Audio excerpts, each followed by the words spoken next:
So as long as we're playing through the Daniel Linssen games, let's go one step further back to Ludum Dare number 35. Ludum Dare number 35 is obviously another game jam, same Ludum Dare as before. This game was made in 2 days by the same man who's made the previous several games that I've played through for this. The theme for number 35, and this was actually kind of difficult to find because Ludum Dare's website is messed up, is Shapeshifting. And we can already see the crazy way the guy took this one. Now, I will say that this game in particular does mess up on a lot of computers, and you can see exactly why here. My computer is one of them, and this ain't pretty.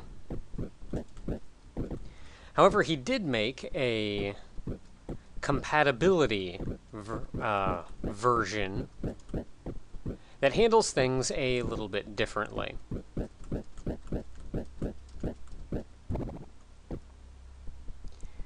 And how it handles things is by making effectively one giant window and making all the other windows inside of it instead of doing this garbled mess. However, even in the compatibility issue, this little intro bit is still here.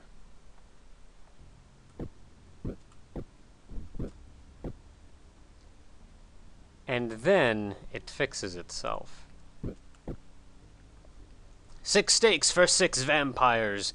Each time a vampire is killed, a stake is lost.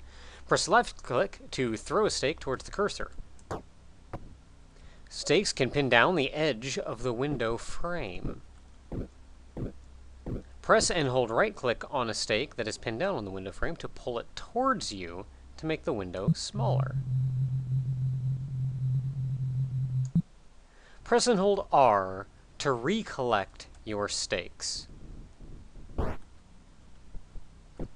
The stakes are shown under the cursor. And that's going to be Windowframe. So you run around in this tiny little window, and you can do that in order to hold the window still so you can explore around. Now the neat thing about this is, as we've already seen, you can indeed wall jump.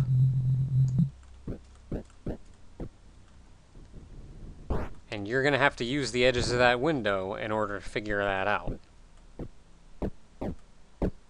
Okay, so we got these guys up here.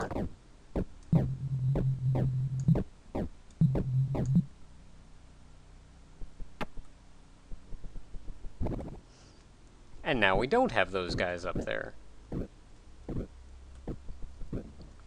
So at least at the start you see a couple of these little hints. Get back here.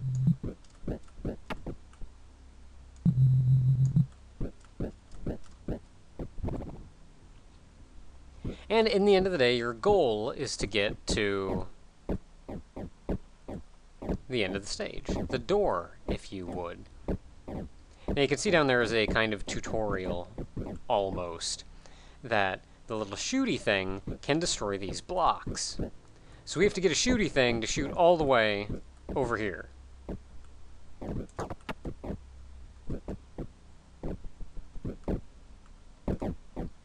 There we go. If I do that, the bullets should stop coming and we can move on. Ah!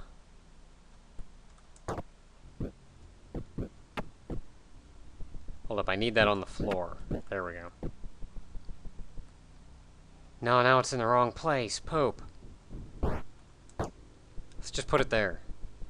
Dang it. Stop doing that. There. There we go. Now it should be over top of the spikes and we can just move on.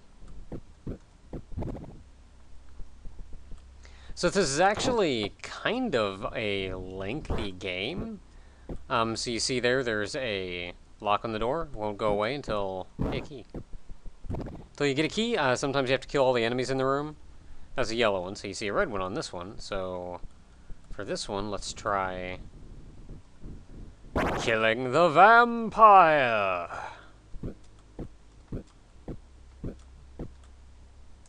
Eat it.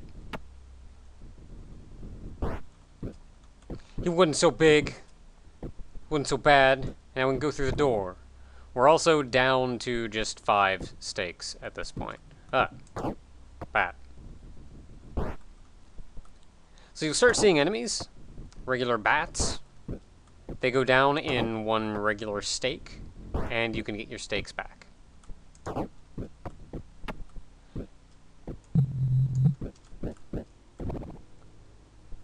Now, the sort of frustrating thing about dealing with the bats, I guess you should say, is they get stuck on the screen with you.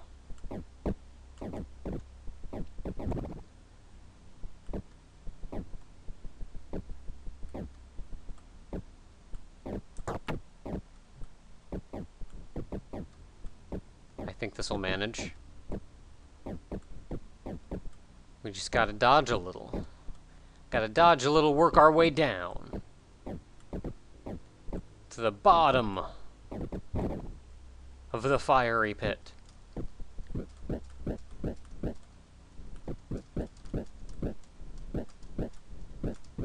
It'd be nice if I could find another enemy. Actually, another bat. Oh, I'm here already. Another one! Semag. Now, you'll notice that all of the vampires put up this red barrier around the room, and they can manipulate it, but you cannot. And the goal, and I suppose that's how each one of these changes and becomes more difficult.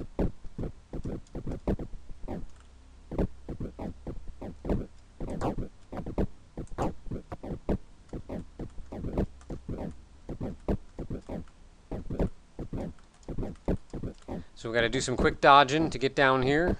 I don't know, I could go faster, but I also don't want to risk it. Ah! I did it.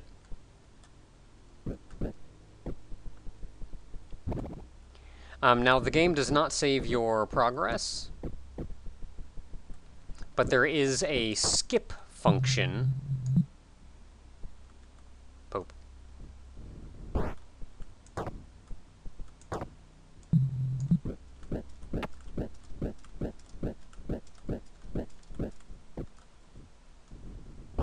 If you want to skip by levels that you have already beaten. I feel like this isn't going to work. A little higher. That works.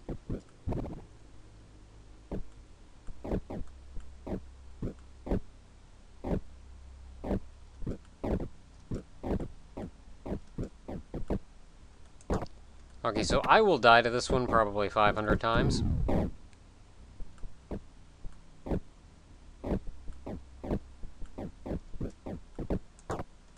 Because I know exactly what I have to do. I did it! I didn't run into the bullet. Yeah.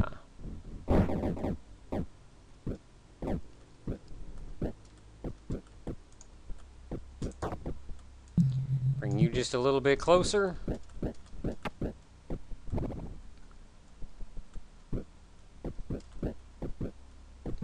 So the thing with bats is, I gotta get out of this room is what I gotta do.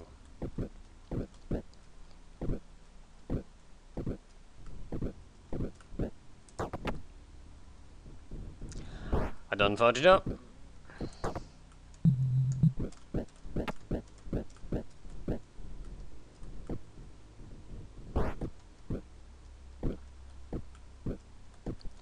Try going up the middle. Nope. The middle will work.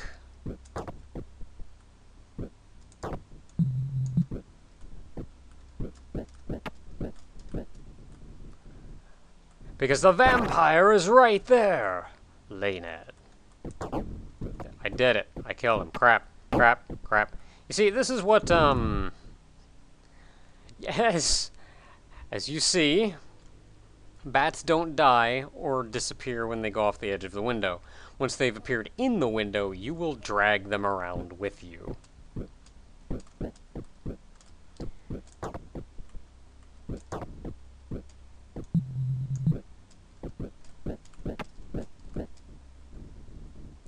So for this first fight, what you want to do is actually just kill bats.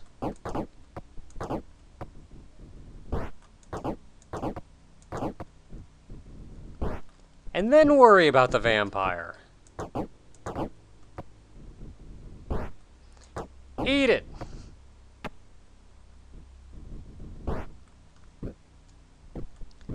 And now to...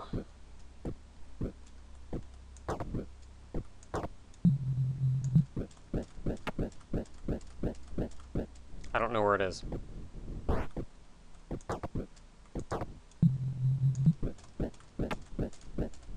We saw the exit. It was way up here.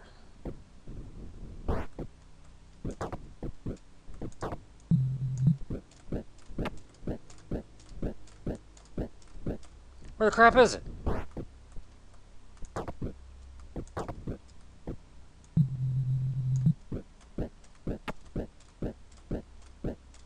There it is. Found it. Found it. Made it. Yeah. I think that's going to take a break for now. Until next time, everybody, when we continue playing Windowframe. We've downed 3 of the 6 vampires, so there are 3 left.